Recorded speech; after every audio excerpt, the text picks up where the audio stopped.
Sunday সাসপেন্সে আমরা বিভিন্ন ধরনের সাসপেন্সের গল্প প্রচার করে থাকি, ভূত, গোয়েন্দা, অলৌকিক ইত্যাদি। ভূতের গল্পে অনেক সময় আমরা দেখেছি সেখানে ব্ল্যাক ম্যাজিক, দেবদেবী, ঝাড়ফুঁক, তন্ত্রমন্ত্র ইত্যাদির উল্লেখ থাকে। গল্পের লেখক রোমাঞ্চকর আবহাওয়া বা প্লট তৈরির খাতিরেই এগুলো ব্যবহার করে থাকেন, কোনো রকম কুসংস্কার বা অযৌক্তিক ভীতিকে প্রশ্রয় দেবার জন্য নয়। আমরা আশা করব সানডে সাসপেন্সের শ্রোতারাও সংস্কার মুক্ত হয়ে খোলা মনে গল্প শোনার আনন্দেই এই গল্পগুলি গ্রহণ করবেন। মদ্যপান, ধূমপান ও মাদক সেবন স্বাস্থ্যের পক্ষে ক্ষতিকর।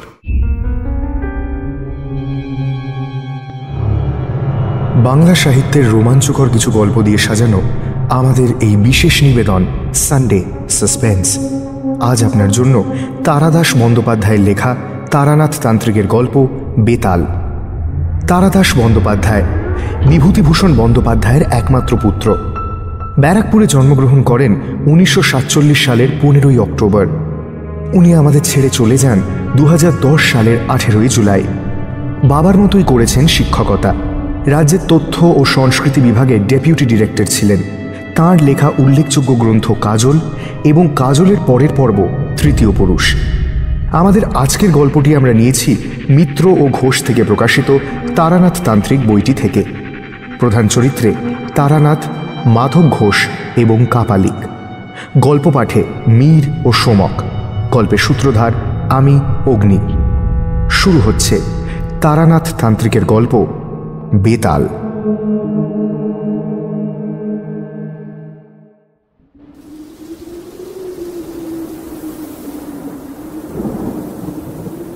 দিনটা সকাল থেকেই মেঘলা। দুপুরের দিকে বেশ এক পশলা বৃষ্টিও হয়ে গেল। তারপর আর বৃষ্টি নেই বটে, কিন্তু আকাশে থমথম করছে কালো মেঘ। এমন দিনে মনে একটা কি করি ভাব হয়। দু একখানা বিলিতি ম্যাগাজিন বন্ধুদের কাছ থেকে চেয়ে এনে পরে পড়ব বলে জমিয়ে রেখেছিলাম। এখন সেগুলো উল্টে পাল্টে দেখলাম বাদলার দিনের মেজাজের সঙ্গে ঠিক খাপ খাচ্ছে না। কি করা যায়? স্ত্রীর সঙ্গে গল্প করব? না, 7 বছর বিয়ে হয়ে যাওয়ার পর আর বাদলার দিনে খোলা জানলার ধারে স্ত্রীকে নিয়ে কাব্য চলে না। যতই নিষ্ঠুর শোনাক, কথাটা সত্য। মহাকালের নির্মমতা এবং অতীত সুখের দিন সম্বন্ধে বিমর্ষভাবে চিন্তা করছি, এমন সময় দরজার কড়া নড়ে উঠল।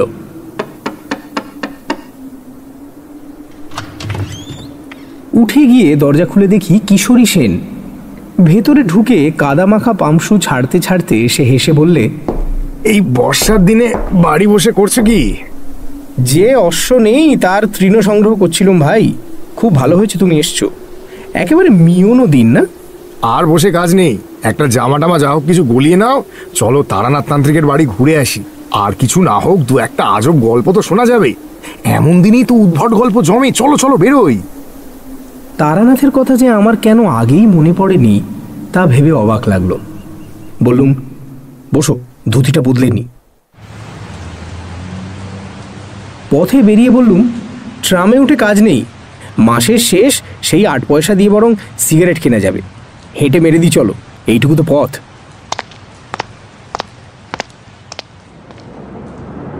কিশোরীরও মাসের শেষ।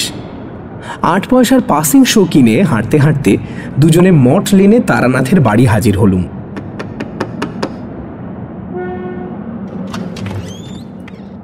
দরজা খুলে দিল তারানাথের মেয়ে চারি। আমাকে দেখেই বললে, কাকা বাবু, আজ আমার লেসের ডিজাইন ভুলেননি তো? রোজ রোজ আপনি ভুলে যান। কিন্তু আজ ভুলিনি, আগে থেকেই পকেটে রেখে দিয়েছিলাম। বের করে হাতে দিতে চারি হাসি মুখে বাড়ির ভেতরে যেতে যেতে বললে, বসুন, বাবাকে ডাকছি। খবর পেয়ে তারানাথ খুব খুশি হয়ে বেরিয়ে এলো। বহুদিন তারও এমন একনিষ্ঠ শ্রোতা ও ভক্ত জোটেনি। গোপ্যে লোক শ্রোতার মর্ম বোঝে। তক্তপোষে বসতে বসতে তারানাথ বলল, তারপর হঠাৎ যে? ভালো লাগছিল না বাড়ি বসে, তাই আড্ডা দিতে চলে এলুম। দু একখানা গল্প হবে নাকি তারানাথ? তারানাথ স্পষ্টতই খুশি হলো। বললে, বসো বসো, জমিয়ে বসো আগে। আর কি খাবে বলো? এই চারি, চারি, এইদিকে শোন দেখি একবার। চারি এসে দাঁড়াতে তারানাথ বলল, যা দেখি চট করে তেল, কাঁচা লঙ্কা, নুন দিয়ে মুড়ি মেখে নিয়ে আয়, পরে চা দিবি। তারপর আমাদের দিকে ফিরে বলল, কি গল্প বলবো, তোমরা তো এসব বিশ্বাসই করো না। কিশোরী বলল, অমনি বলে বসলেন বিশ্বাস করি না। বিশ্বাস যদি নাই করব তাহলে এই বাদলায় এতখানি পথ ঠেঙে এলুম কি করতে? সেটা তো গল্প শোনার লোভে। নাস্তিক আর অবিশ্বাসীরাই অলৌকিক গল্পের ভালো শ্রোতা হয়। আপনার কাছে এতদিন আসছি, আপনি কিন্তু আমাদের অলৌকিক কিছু দেখালেন না। তারানাথ উজ্জ্বল চোখে আমার দিকে তাকিয়ে বলল, মানে শূন্যে হাত নেড়ে সন্দেশ রসগোল্লা আনা, জলকে মন্ত্র পড়ে শরবত করে দেওয়া। আর তোমাকে তো একদিন বলেছি, ওসব খুব নিম্ন শ্রেণীর শক্তি ভেলকি, ওসব করায় গুরুর বারণ ছিল। তবে করিনি কি? হ্যাঁ, করেছি। কম বয়সে ভক্তদের অবাক করার জন্য পয়সা রোজগারের ফিকিরে করেছি কিছু কিছু। বাকি শক্তিও তাতেই গেল। ওতে কিছু নেই বাপু, আসল তান্ত্রিক কখনো ভেলকি দেখায় না।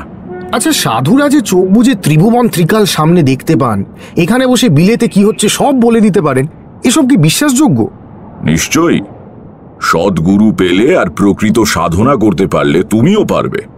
যেমন যেমন ধরো, সদ্য মৃত কোনো চণ্ডালের শব থেকে মুন্ড কেটে এনে অমাবস্যা বা সংক্রান্তি তিথিতে শ্মশানে গর্ত করে তাতে সেই মুন্ড নিক্ষেপ করতে হবে।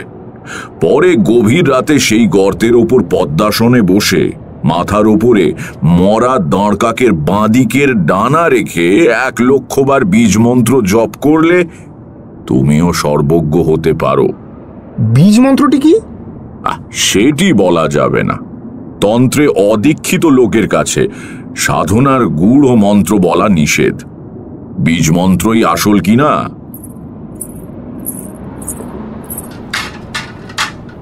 চারি তেলে জবজবে করে মুড়ি মেখে নিয়ে এলো। খেতে খেতে বললুম, তা আপনি কখনো সত্যিকারের কাপালিক দেখেছেন? কিশোরী জিজ্ঞেস করলো, আচ্ছা, তান্ত্রিক আর কাপালিকা পার্থক্য আছে নাকি কিছু? হ্যাঁ, পার্থক্য আছে। তবে সেসব তোমাদের বোঝানো কঠিন, আর জেনেও তোমাদের কোনো কাজ নেই। হ্যাঁ, কাপালিক দেখেছি কিছু, কিন্তু একবারের স্মৃতি কখনো ভুলতে পারবো না। তারানাথ যেন একটু অন্যমনস্ক হয়ে চুপ করে গেল।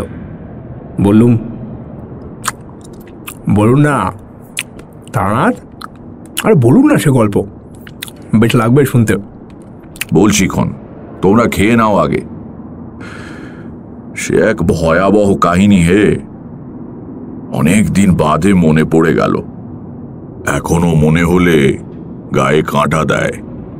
আচ্ছা, এই ঘটনা কি মধুসুন্দরী দেবীর আবির্ভাবের আগে? বটেই। আমার ভবঘুরে জীবনের একেবারে প্রথম দিকে ঘটেছিল। তখনও আমি বীরভূমের মাতু পাগলিকে দেখিনি। চারি, চা এনেছিস?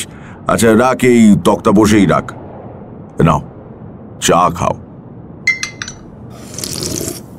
আমরা চায়ে চুমুক দিলাম। তারানাথ বলতে শুরু করলো,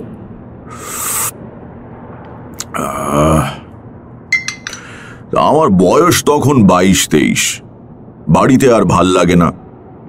আমাদের গ্রামের ধারে বাঁধানো বটতলায় একবার এক বিচিত্র দর্শন সাধু এসে 7-8 দিন বাস করেছিল।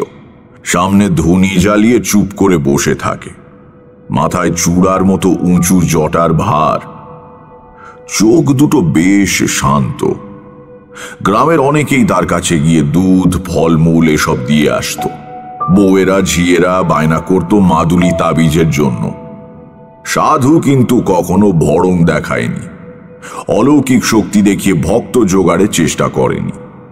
কেউ বেশি বিরক্ত করলে বলতো, আমি কিছু জানি নে মা, আমার কোনো ক্ষমতা নেই, ভগবানকে ডাক, ভগবান সব ঠিক করে দেবেন।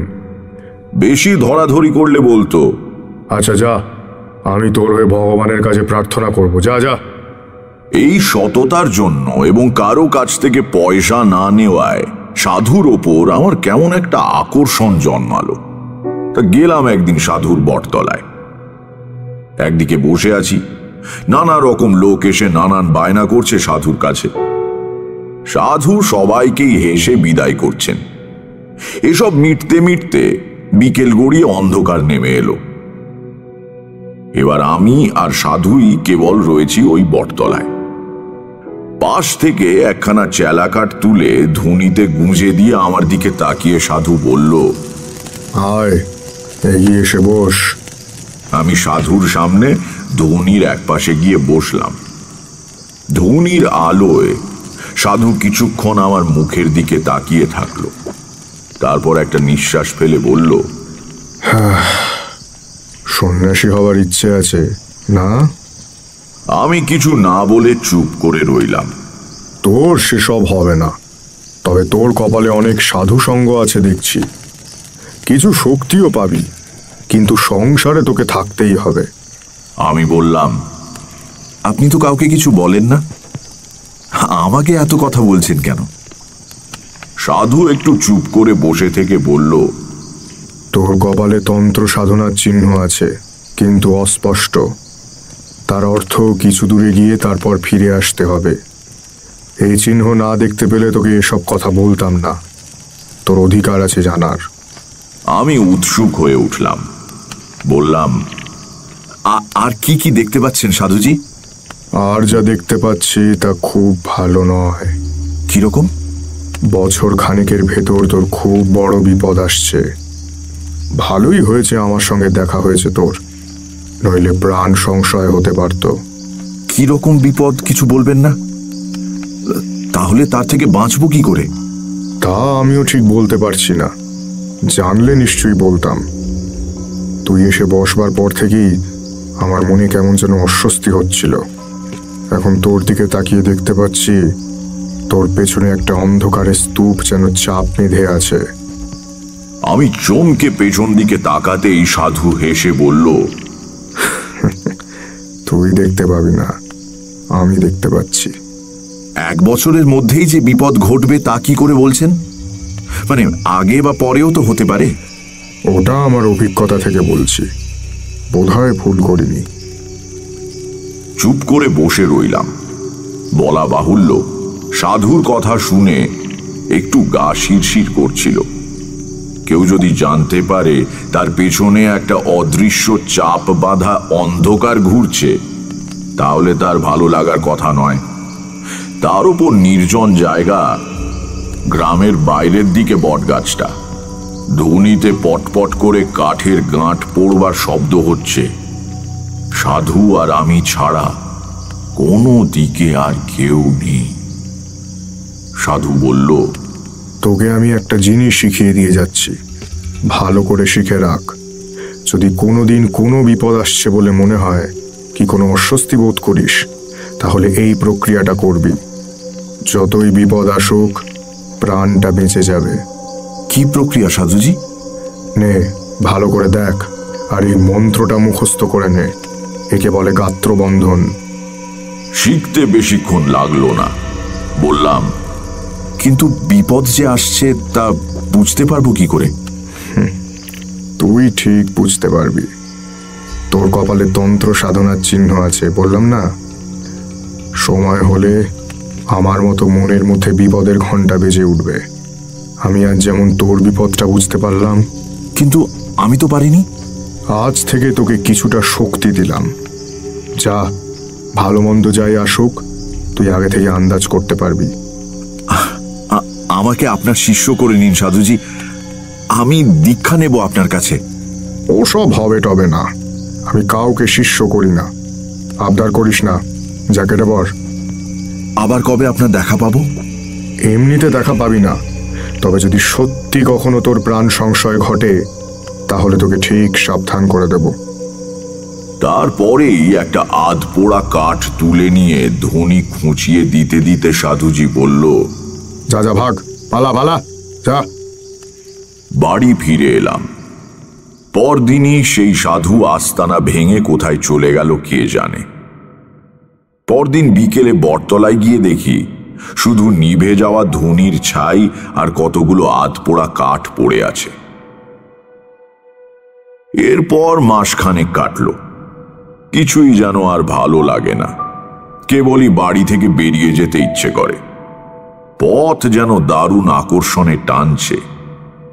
কেবল যে ধর্মের স্পৃহা তা নয়, একটা ভবঘুরেমি পেয়ে বসলো আমায়। আরো কিছুদিন এভাবে কাটাবার পর একদিন সত্যি কয়েকটা জামা কাপড় আর 10টা টাকা নিয়ে বেরিয়ে পড়লাম। বাড়ির লোক খোঁজাখুঁজি করবে এবং সন্ধান পেলেই ধরে নিয়ে যাবে বাড়িতে। এজন্য সারা দিনই প্রায় হাঁটতাম, যত দূরে গিয়ে পড়া যায়। রাত্রিরে আশ্রয় নিতাম কোনো গৃহস্থের বাড়িতে। তখনকার লোকজন ছিল ভালো, অভাব ছিল না। গোলা ভর্তি ধান, পুকুর ভর্তি মাছ, নিজের বাড়ির গরুর দুধ। অতিথিকে যত্ন করতে সে যুগের লোক কোনো ত্রুটি করত না। অব্রাহ্মণ গৃহস্বামী হলে গোয়াল ঘরের একপাশ পরিষ্কার করে রান্নার আয়োজন পর্যন্ত করে দিত। সেখানে বসে রাঁধতাম, তারা আবার অপেক্ষা করত ব্রাহ্মণের প্রসাদ পাওয়ার জন্য। কিশোরী প্রশ্ন করল, জিনিসপত্রের দাম তখন কিরকম ছিল? গাঁয়ের দিকে বেশিরভাগ জিনিসই কিনে খেতে হতো না, সবই তো গ্রামেই উৎপন্ন হতো।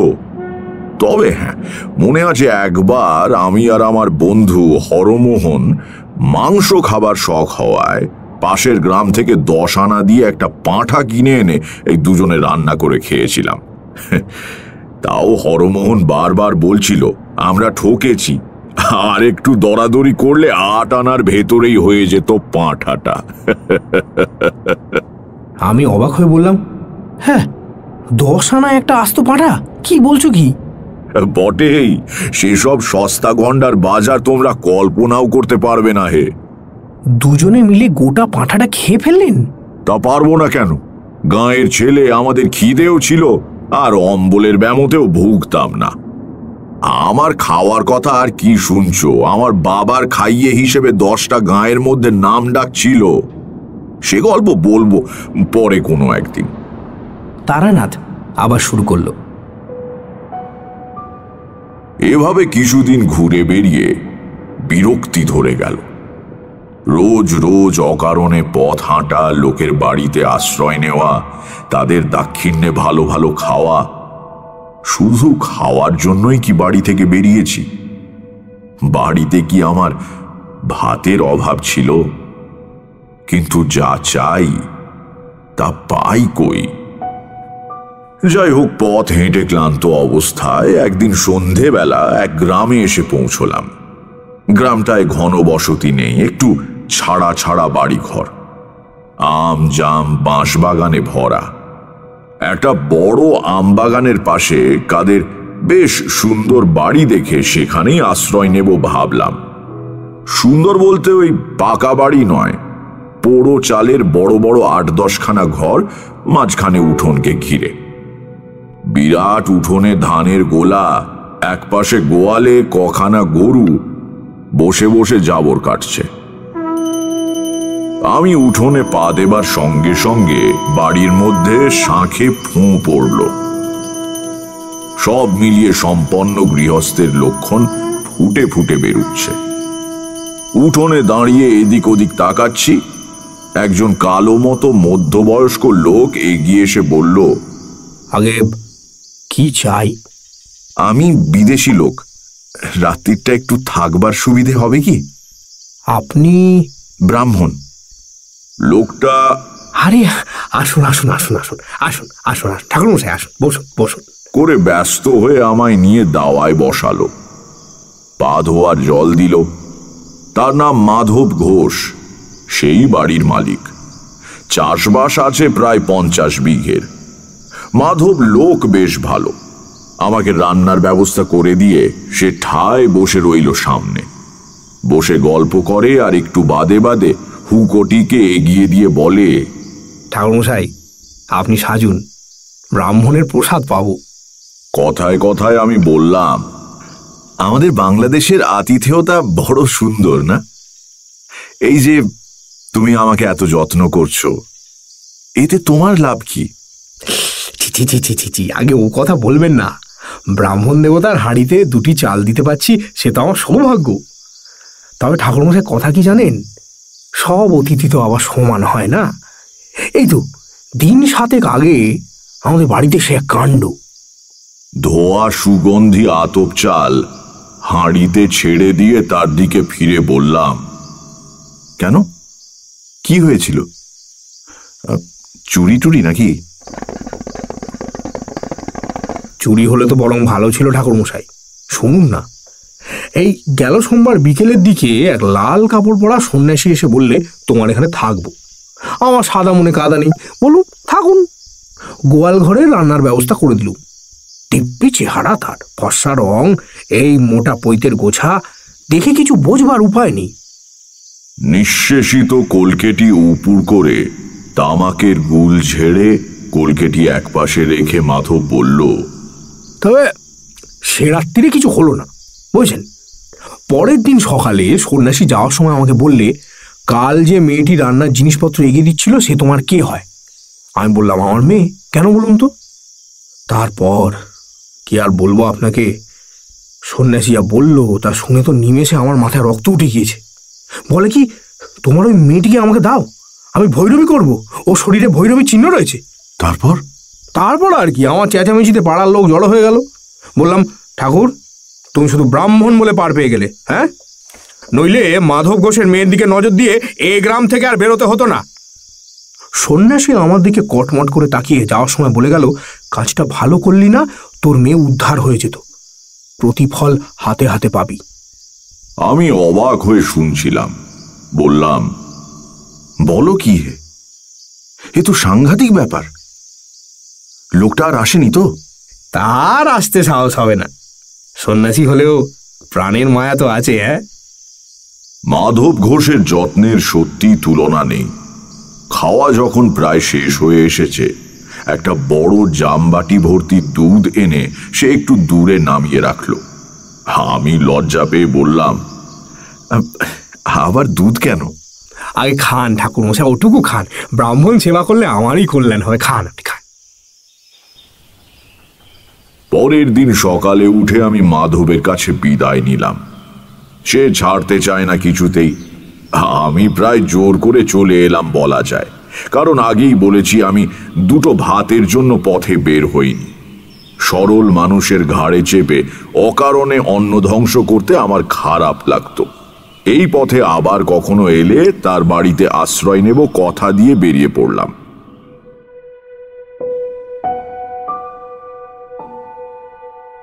দুপুরে একটা গঞ্জ মতো জায়গায় চিড়ে দই কিনে খাই, তারপর আবার হাঁটি।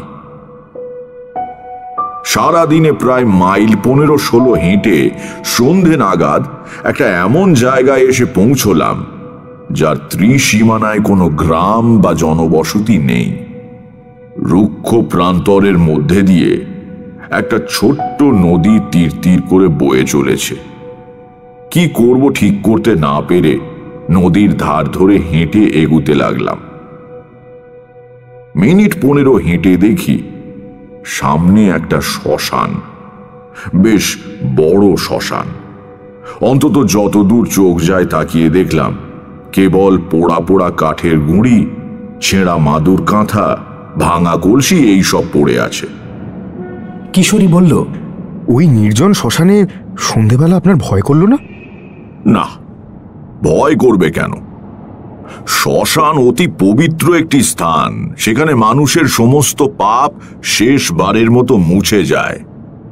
তার ঊর্ধ্বলোকে প্রস্থানের পথ সুগম হয়। শ্মশানে ভয় কিসের? যাই হোক, দাঁড়িয়ে চারদিক ভালো করে তাকিয়ে দেখছি, হঠাৎ গম্ভীর ভারী গলায় পেছন থেকে কে যেন বলে উঠল, এখানে কি চাই? কি ভয়ানক গলার স্বর! লোহার ড্রামে পাথরকুচি ঢাললে এমন শব্দ হতে পারে। চমকে পেছনে তাকিয়ে দেখি একজন সাধু দাঁড়িয়ে, মাথায় পাকা তেঁতুলের মতো অজস্র জটা, মুখময় অযত্ন বর্ধিত দাড়ি গোফের জঙ্গল। লম্বায় আমার মাথা ছাড়িয়ে আর 1 হাত, পরনে রক্তাম্বর, পায়ে বউল দেওয়া কাঠের পুরু খড়ম। কি দরকার এখানে? সাধুকে প্রণাম করে বিনীতভাবে জানালাম আমার বিশেষ কোনো দরকার নেই, পথ হাঁটতে হাঁটতে এসে পৌঁছেছি এই মাত্র। কোথায় যাওয়া হবে? কোথাও না। মানে? মানে কোনো ঠিক নেই। সাধু কি বুঝলে জানি না, কিছুক্ষণ আমার মুখের দিকে স্থির হয়ে তাকিয়ে থাকলো, তারপর তার দাড়ির জঙ্গলে খুব সূক্ষ্ম একটা হাসির রেখা ফুটে উঠল। সে বলল, আয় আমার সঙ্গে। সেই ঘন অন্ধকারে আমি সাধুর পেছনে চললাম। বেশ খানিকটা হাঁটবার পর দেখি একটা গাব বা ওই জাতীয় কোনো গাছের নিচে সাধু মরার মাদুর, কাঁথা এই সমস্ত টাঙিয়ে বেশ ঝুপড়ি মতো বানিয়েছে। বললাম, আপনি এইখানে থাকেন? কেন, অসুবিধাটা কি? সাধুর কথাবার্তা যেন কেমন কেমন। আমি বললাম, না অসুবিধে আর কি, তাই বলছি। সাধু আমাকে ঝুপড়ির বাইরে বসতে বলে নিজে ভেতরে ঢুকলো। বেরিয়ে এলো দুটো পাকা কলা হাতে নিয়ে। বলল, এই নাও খাও। নিলাম। কি উদ্দেশ্যে বেরোনো হয়েছে বাড়ি থেকে? সাধু হবার ইচ্ছে নাকি? আমি উত্তর না দিয়ে কলা হাতে নিয়ে চুপ করে বসে রইলাম। তুই আমার কাছে থেকে যা, আমি তোকে চেলা করে নেব। থাকবি? তারপর সাধু একটা কথা বলল, যা আমাকে আমাদের গ্রামের বটতলার সেই সাধুও বলেছিল। বলল, তোর কপালে তন্ত্র সাধনার চিহ্ন আছে, থেকে যা তুই আমার কাছে। আমি একটু ফাঁপড়ে পড়লাম। এই সাধুকে দেখে আমার তেমন ভক্তির উদয় হয়নি, বরং কেমন একটু অস্বস্তি হয়েছে। এত সহজে নিজে থেকে চেলা করে নিতে চাইলো দেখে সেই ভাবটা বেড়েছে বই কমেনি। ভালো সাধু কখনো কথায় কথায় শিষ্য করে বেড়ায় না। অবশ্য আমার আর চিন্তা কি, থাকি কদিন, ভালো না লাগলে কেটে পড়ায় বাধা কোথায়? সাধু সঙ্গের জন্যই তো বেরিয়েছি, তা বাজিয়ে দেখতে দোষ কোথায়? বললাম, বেশ থাকবো। বেশ, আমি একটা বিশেষ সাধনা করছি, সেটা কদিনের মধ্যেই শেষ হয়ে যাবে, তারপর তোকে দীক্ষা দেব। কি সাধনা? সে আছে, সময় হলেই জানাবো। তাছাড়া তোর সাহায্য আমার দরকার হতে পারে। থেকে গেলাম সাধুর কাছে। এইভাবে 2-4 দিন কেটে গেল। সাধু আমাকে একলা ফেলে রেখে সারা দিন কোথায় কোথায় ঘুরে কি সব সংগ্রহ করে আনে, বোধহয় নিজের সাধনার জিনিসপত্র। রাত্রিরে বসে অনেকক্ষণ ধরে সে পুজো আচ্চা আর জপ টপ করে। আমি একটু দূরে কাঠকুটো দিয়ে আগুন জেলে মাটির হাঁড়িতে ভাতে ভাত রান্না করি। সে অনেক রাত্রিরে খাওয়া হয়। ক্রমে সাধুর কাণ্ড কারখানা দেখে আমার মনে দৃঢ় বিশ্বাস হলো এই সাধু একজন কাপালিক। একদিন একটা মরা চড়ুই পাখি কোথা থেকে ঠ্যাং ধরে ঝুলিয়ে এনে হাজির। ঝুপড়ি থেকে ছুরি এনে চড়ুইটার পেট চিরে নাড়ি ভুড়ি বের করলো সাধু। তারপর কি একটা জিনিস আমাকে না দেখিয়ে টুক করে ভরে দিল ওই পাখিটার পেটে। আবার ঝুপড়িতে ঢুকে দুখানা একই মাপের মাটির সরা এনে একটায় মরা পাখিটা রেখে অন্যটা দিয়ে চাপা দিয়ে দিল। তারপর একটু আটা মেখে সেই আটা দিয়ে দুটো সরাইয়ের মুখ জুড়ে দিল। আমি অবাক হয়ে বললাম, এই দিয়ে কি হবে? কাজ আছে। তারপর আমার হাতে মুখ বন্ধ সরাটা দিয়ে বলল, আগুনে পোড়াও তো, এটা 1 ঘন্টা ধরে পোড়াবে। এইভাবে 3 দিন 1 ঘন্টা ধরে পোড়াবে। নাও। রান্না হয়ে গিয়েছিল, কিন্তু আগুন তখনও জ্বলছে। আমি কোনো কথা না বলে সরাটা সাধুর কাছ থেকে নিয়ে আগুনের উপর রেখে দিলাম। সাধু বললে, দ্রব্যগুণ বুঝলে? দ্রব্যগুণ এক বিরাট জিনিস, তুমি মানো? নিজে প্রত্যক্ষ দেখিনি কখনো। গাছপালা থেকে ওষুধ তৈরি হয় দেখেছি, খেলে অসুখ সেরে যায় সেটাও দেখেছি, কিন্তু যেসব কথা শুনতে পাওয়া যায় যেমন বশীকরণ, স্তম্ভন, সেসব দেখিনি। বশীকরণ আবার কঠিন কিছু নাকি? ওর অনেক রকম উপায় আছে। বেশি জটিল প্রক্রিয়ায় যাবার দরকার কি? একটা সোজা উপায় শিখিয়ে দিই, শোনো। চেষ্টা করলে তুমিও পারবে। আগে কি? যে কোনো মাসের অমাবস্যা তিথিতে যদি দুপুরবেলা ঘূর্ণিঝড় ওঠে কিংবা জোরালো হাওয়া দেয়, তাহলে সেই হাওয়ায় উড়ে যাওয়া কোনো শুকনো গাছের পাতা একটা মন্ত্র বলতে বলতে বাঁ হাতে ধরে ফেলতে হবে। সেই পাতা গুঁড়ো করে পান বা দুধ বা যাও কিছুর সঙ্গে খাইয়ে দিতে পারলে সেই লোক কুকুরের মতো তোমার পায়ে পায়ে ঘুরবে। আছে আমার কাছে, দেখবে। সাধু ঝুপড়ি থেকে একটা শুকনো অশ্বত্থ পাত হাতে করে বেরিয়ে এলো। বলল, ভাদ্র মাসের অমাবস্যায় ধরেছিলাম। থাকো আমার কাছে, এর গুণ দেখিয়ে দেবো।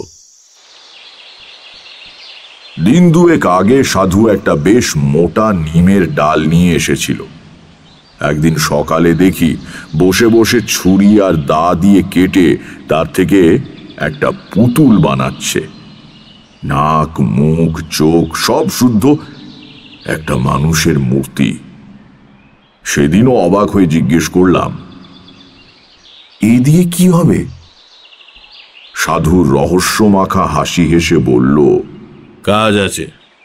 তখনও আমি সাধুর আসল উদ্দেশ্য কিছুই বুঝতে পারিনি। বুঝতে পারলে আর এক মুহূর্ত সেখানে থাকতাম না। এভাবে আরো ৩-৪ দিন কাটল। একদিন বিকেলে আমি রান্নার জন্য কাঠকুটো এক জায়গায় জড়ো করছি। সাধু এসে কাছে বসলো। তারপর বলল, তুমি প্রকৃতির সংহার শক্তিতে বিশ্বাস করো? আগে ঠিক বুঝতে পারলাম না। প্রকৃতির অনেক রকম শক্তি আছে।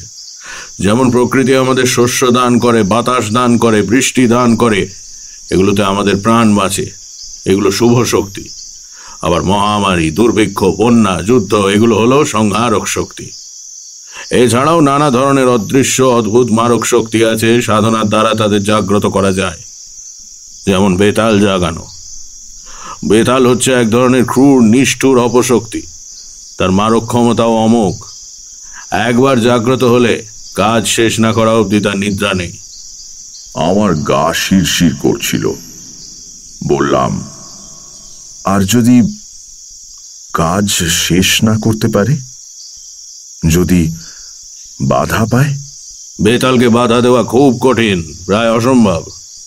কিন্তু বাধা পেলে সে ফিরে এসে যে তাকে জাগিয়েছে তাকেই হত্যা করে। এসব আগুন নিয়ে খেলা। সাধু একটু চুপ করে থেকে বলল, আজ রাত্রিরে তোমাকে বেতাল জাগানোর পদ্ধতি দেখাবো। তুমি ভয় পাবে না তো? প্রথমে ভাবলাম বলি হ্যাঁ, তারপর জিনিসপত্র পোটলা করে পালাই। কিন্তু কেমন একটা আকর্ষণ হলো। বললাম, না, আপনি কি এরই সাধনা করছিলেন? তাই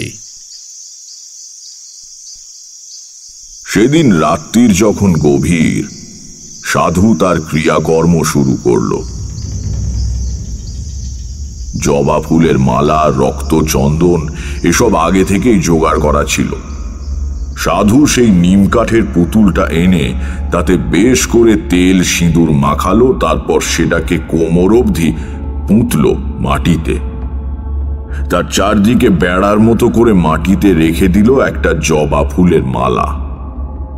পদ্মাসনে বসে বিড় করে কি মন্ত্র পড়তে পড়তে পুতুলটায় চন্দনের ছিটে দিতে লাগলো।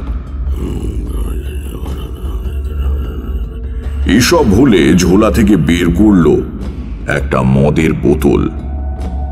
সাধুর ঝুপড়িতে একটা মরার খুলি ছিল, আগেই দেখেছি। সেটাতে খানিকটা মদ ঢেলে সাধু আমার দিকে তাকিয়ে বলল, সে বন্ধ সরাটা কই? আমি সরা এনে দিলাম।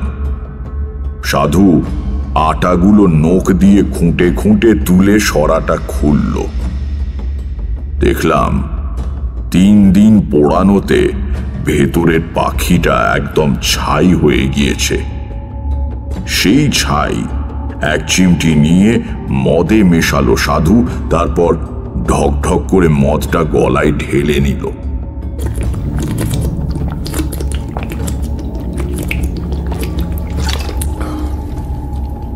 খাওয়ার পরেই সাধুর আশ্চর্য পরিবর্তন দেখলাম। সাধুর চোখ দুটো ছোট ছোট কোটরে গিয়ে যেন দুটুকরো কয়লার মতো জ্বলতে লাগলো। আমার দিকে ফিরে সাধু বলল, শুকনো কাঠ দিয়ে একটা ধুনি করো। করলাম।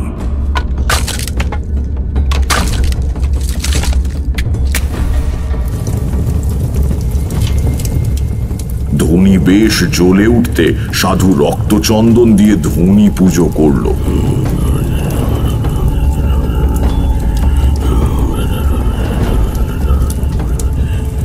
তারপর তামার কোষায় গাওয়া ঘি, একটা জবা ফুল, আরো কি সব যেন মিশিয়ে মন্ত্র পড়ে আগুনে আহুতি দিল।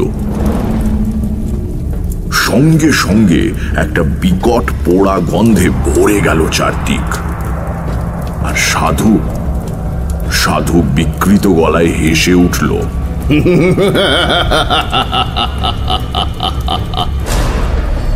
আর আমার মনে হলো সেই ধোঁয়া আর অন্ধকারের ভেতরে ধুনির মধ্যে থেকে একটা যেন জমাট অন্ধকার দিয়ে তৈরি মূর্তি উঠে বাতাসে ভর করে ভেসে কোথায় যেন মিলিয়ে গেল। আমি অবাক হয়ে সেই দিকে তাকিয়ে রইলাম। মূর্তিটাকে খুব পরিষ্কারভাবে যে দেখেছিলাম তা বলতে পারি না, তবে যেটুকু দেখতে পেয়েছিলাম তাতেই বুক ঠান্ডা হয়ে আসে। বিশাল স্থূল ও রাত্রির অন্ধকার দিয়ে তৈরি যেন একটা অপছায়া। সাধু বলল, দেখলে ওই বেতাল? কোথায় গেল? এদিকে সরে এসো। আমি আসল কথাটা এতদিন তোমাকে বলিনি, আজ বলি। আজ থেকে 15-20 দিন আগে এখান থেকে মাইল 20 দূরে একটা গ্রামে আমি মাধব ঘোষ বলে একজন লোকের বাড়ি রাত্রিরে আতিথ্য গ্রহণ করি। আমার মাথায় বিদ্যুৎ খেলে গেল। মাধব ঘোষ? তাহলে এই কাপালি কি সেদিন মাধব ঘোষের বাড়িতে হাঙ্গামা করেছিল? বটে, সাধু এদিকে বলে চলেছে। সেই মাধব ঘোষের বড় মেয়েটির দেহে প্রকৃত সাধন সঙ্গিনী হওয়ার উপযুক্ত সমস্ত লক্ষণ বর্তমান ছিল। আমার বর্তমানে কোনো ভৈরবী নেই। আমি পরদিন সকালে মাধব ঘোষের কাছে সাধনার জন্য মেয়েটিকে চাইলাম। মাধব দিল তো নাই, উপরন্তু আমাকে অকথ্য অপমান করে বাড়ি থেকে তাড়িয়ে দিল। সে অপমান আমার বুকে কাঁটার মতো বিঁধে আছে। বেরিয়ে আসবার সময় মাধব আমার ঘাড়ে হাত দিয়ে একটা ধাক্কাও দিয়েছিল। আমার গায়ে হাত? আচ্ছা মাধব ঘোষ, এইবার দেখবো তোমাকে। আমি ভয় পেয়ে বললাম, কি করবেন আপনি? করব কি, করেছি। এই যে বেতাল জাগিয়ে পাঠালাম, কোথায় গেল সে? পাঠালাম ওই মাধব ঘোষের বাড়িতে। এইবার সে বুঝবে কাকে সে অপমান করেছিল। কি হবে মাধব ঘোষের? আজ তার নিজের কিছু ক্ষতি হবে না। আজ তার বাড়িতে একটা কিছু করে আসবে বেতাল। এক পক্ষ ধরে আমি বেতাল মন্ত্র জপ করে আজ আহুতি দিয়েছি। কাল অমাবস্যা, কাল পূর্ণাহুতি দেব হোম করে। ওই যে নিম কাঠের পুতুল দেখছো, ওটা হচ্ছে মাধব ঘোষের প্রতিমূর্তি। ওই পুতুলে কাল প্রাণ প্রতিষ্ঠা করে বেতালকে চিনিয়ে দেব। তারপর বেতাল আবার কাল যাবে মাধবের বাড়ি। তারপর পরশু মাধব ঘোষের মৃতদেহ পড়ে থাকবে উঠোনে কি আম বাগানের মধ্যে।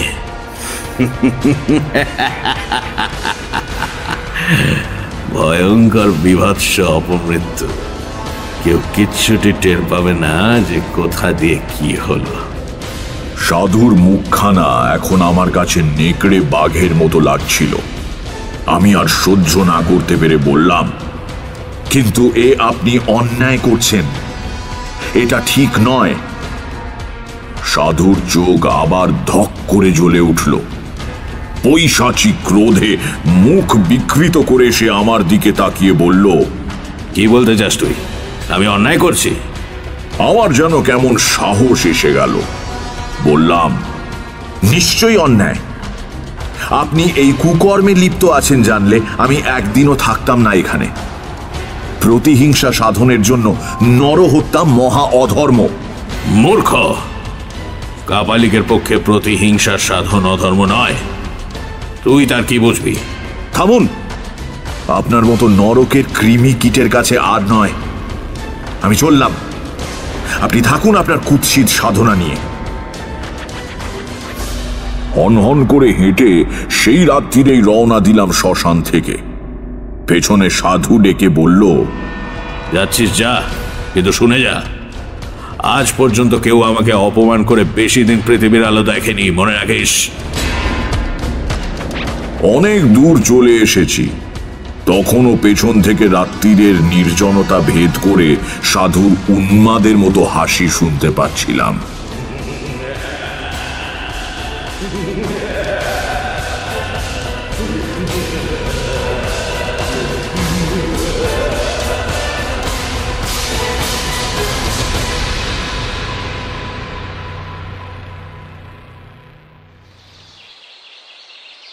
পরের দিন দুপুর গড়িয়ে গেলে অবিশ্রান্ত হেঁটে আমি মাধব ঘোষের বাড়ি পৌঁছলাম।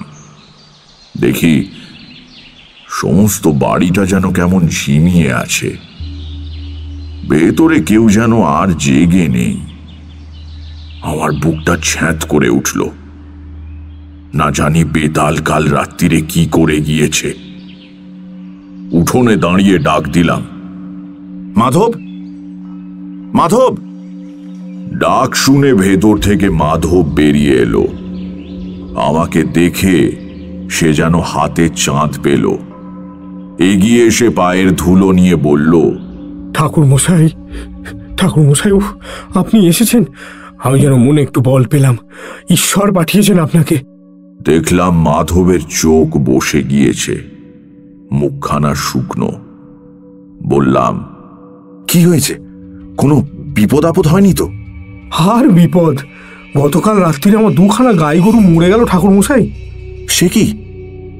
গরু মারা গেল কি করে? তা কি করে বলি বলুন দেখিন ঠাকুর মশাই। আশ্চর্য ব্যাপার, তখন অনেক রাত, হঠাৎ গোয়ালে কেমন একটা শব্দ শুনলাম। মনে হলো গরুগুলো যেন ভয় পেয়ে ছটফট করছে। উঠে বাইরে যাওয়ার আগেই দেখি মুংলি গাইটা চিৎকার করে উঠল। গিয়ে দেখি রাঙি আর মুংলি দুটোই মাটিতে শুয়ে ছটফট করছে। কি হলো কে জানে। তখনই লোক পাঠালাম পাশের গায়ে গোবর্দির জন্য। সে এলো বটে, কিন্তু কিছুই বুঝতে পারলে না। তারপর সকালে গরু দুটো মারা গেল ঠাকুর মশাই।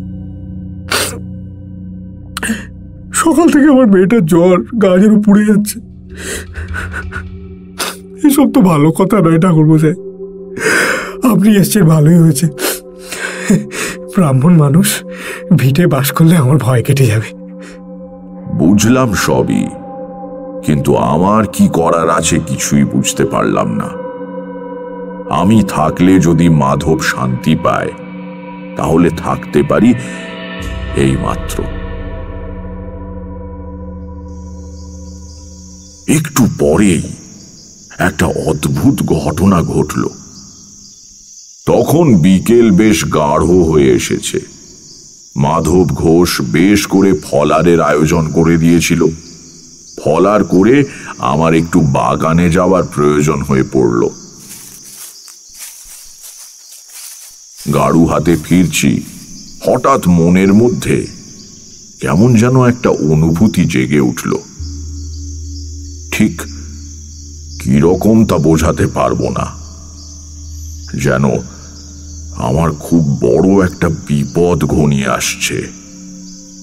খুব কাছে এসে গিয়েছে সেই বিপদ। ভয়ের একটা বিচিত্র অনুভূতি বুকের মধ্যে ঠেলে উঠল। সেই অন্ধকার নির্জন আমবাগানে দাঁড়িয়ে হঠাৎই আমার বুক যেন হিম হয়ে গেল। কেন এরকম হচ্ছে আমার? তাড়াতাড়ি ফেরবার জন্য এগুতে গিয়ে মনে হলো কয়েক হাত দূরে একটা আম গাছের গুড়ির পাশে কে যেন চুপ করে দাঁড়িয়ে আছে। আর একটু হলে বোধহয় ভয় পেয়ে চিৎকার করে উঠতাম, কিন্তু ততক্ষণে যে দাঁড়িয়ে আছে তাকে আমি চিনতে পেরেছি। আমাদের গাঁয়ের বটতলার সেই সৌম্য মূর্তি সাধু, যিনি বলেছিলেন আমার বিপদ ঘনিয়ে এলেই আমাকে দেখা দেবেন। তাহলে তাহলে কি সত্যি আমার আজ সেই বিপদের দিন এসেছে?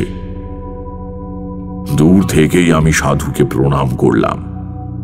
সাধু হেসে হাত তুলে আশীর্বাদ করলেন। তারপর হঠাৎ সাধু কোথায় যেন মিলিয়ে গেলেন। আমি অন্ধকারে গাড়ু হাতে দাঁড়িয়ে।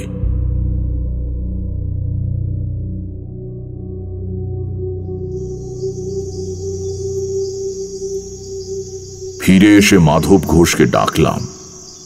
বললাম, দেখো, আজ তোমার আমার দুজনেরই খুব বিপদ। কি বিপদ আমি সেটা তোমাকে বলবো না, তোমার জেনেও কাজ নেই। মোট কথা, আজ তুমি বা তোমার বাড়ির কেউ বাড়ির চৌহদ্দির বাইরে পা দেবে না। চুপ করে বাড়িতে বসে ভগবানের নাম করবে। আর শোনো মাধব, আমাকে এক ঘটি জল এনে দাও তো। মাধবের মুখ শুকিয়ে আরো ছোট হয়ে গেল। দৌড়ে এক ঘটি জল নিয়ে এলো সে। আমি সাধুর দেওয়া গাত্রবন্ধনের মন্ত্র দিয়ে জলটা শোধন করে বাড়ির চারদিকে ঘুরে ছিটিয়ে গণ্ডি কেটে দিলাম। আমি বুঝতে পেরেছিলাম বিপদ শুধু আমার আর মাধবের। কাপালিক আমাকেও ছাড়বে না। আজ অমাবস্যা, আজই সে আমাদের দুজনকে বেতাল পাঠিয়ে শেষ করবে। অন্যরা হয়তো নিরাপদ, তবু সাবধানের মার নেই জেনে সারা বাড়ির চারদিকেই গণ্ডি কেটে দিলাম।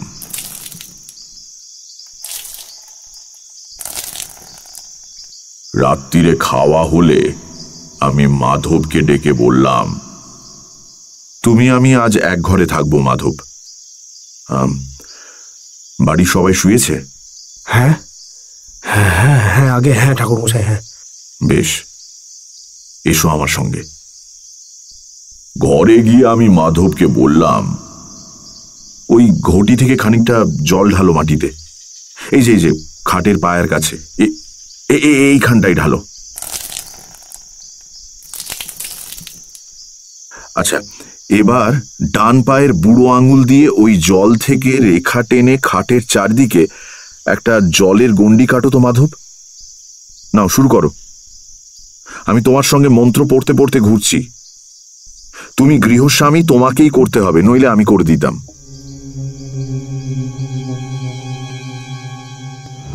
সেই গণ্ডির ভেতরে খাটে উঠে আমরা দুজন বসে রইলাম।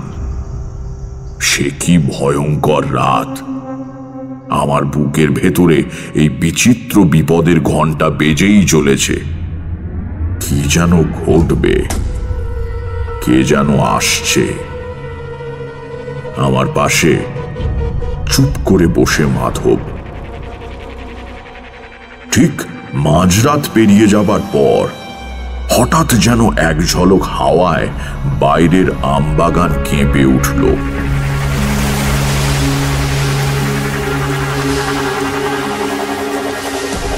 ঝড়ের সময় নয়, কিছুই নয়, হাওয়া এলো কোথা থেকে।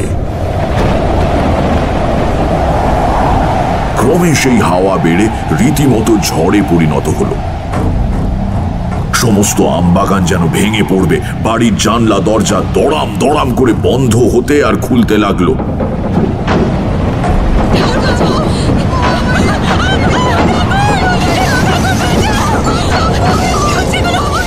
বাড়ির ভেতর মেয়েরা শব্দ করে কেঁদে উঠলো। আমি চেঁচিয়ে বললাম, কেউ বাইরে আসবেন না, সব ভেতরে বসে থাকুন, বাইরে আসবেন না। ঝড়ের শব্দের মধ্যে কার যেন বিভৎস হুঙ্কার। বিকৃত জান্তব গলায় কে যেন অমানসিক হুঙ্কার করছে। কে যেন ঝড়ের ছদ্মবেশে প্রাণপণ চেষ্টা করছে বাড়িতে ঢোকবার। বারবার অদৃশ্য কিসে বাধা পেয়ে সে ফিরে ফিরে যাচ্ছে। খানিকক্ষণ এরকম চলার পর হঠাৎ ঝড়টা যেন এক মুহূর্তে থেমে গেল।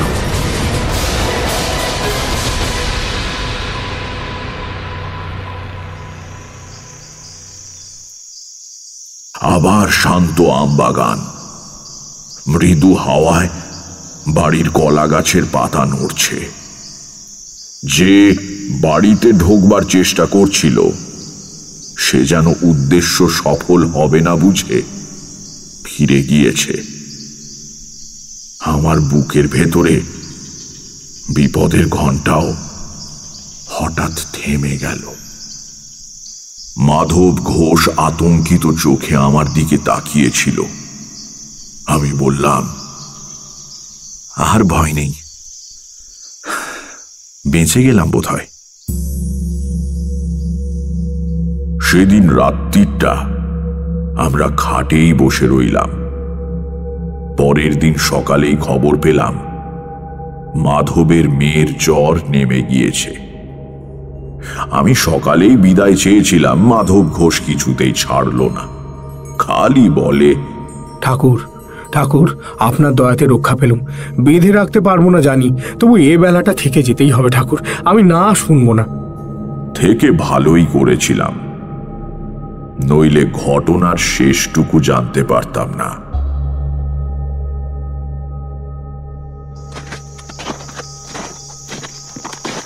বিকেলে মাধবের কাছ থেকে বিদায় নিয়ে বেরিয়ে প্রায় মাইল খানেক চলে এসেছি।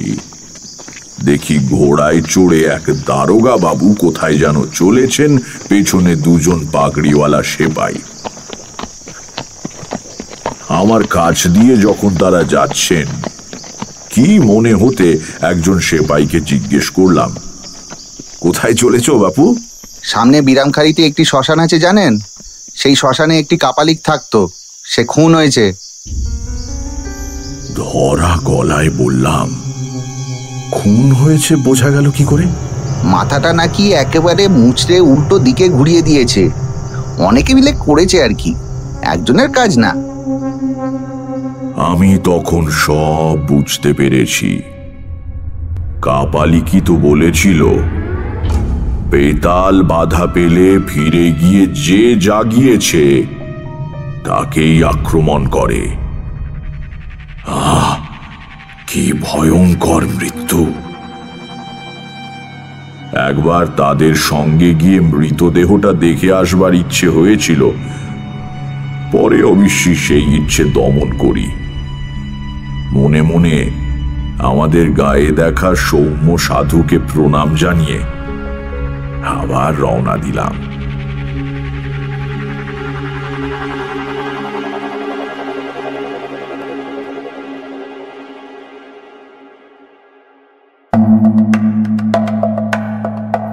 শুনছিলেন তারানাথ তান্ত্রিকের কাহিনী বেতাল, রচনা তারাদাস বন্দ্যোপাধ্যায়, গল্প পাঠে এবং তারানাথ তান্ত্রিকের ভূমিকায় মীর, আংশিক গল্প পাঠে এবং মাধব ঘোষের চরিত্রে সমক, কাপালিকের চরিত্রে দীপ, সেপাইয়ের ভূমিকায় রিচার্ড, চারির চরিত্রে গোধূলি, সমবেত কণ্ঠে রাই, গোধূলি এবং অত্রি, কিশোরী, সাধু এবং গল্পের সূত্রধার আমি অগ্নি, ধ্বনি পরিকল্পনা ও আবহ সঙ্গীত Richard, poster design team asterisk, সমগ্র পরিচালনায় অগ্নি। মির্চির তরফ থেকে আন্তরিক ধন্যবাদ লেখকের স্ত্রী মিত্রা বন্দ্যোপাধ্যায়কে এই উদ্যোগে আমাদের পাশে থাকার জন্য। শেষ হল তারাদাস বন্দ্যোপাধ্যায়ের লেখা তারানাথ তান্ত্রিকের কাহিনী বেতাল।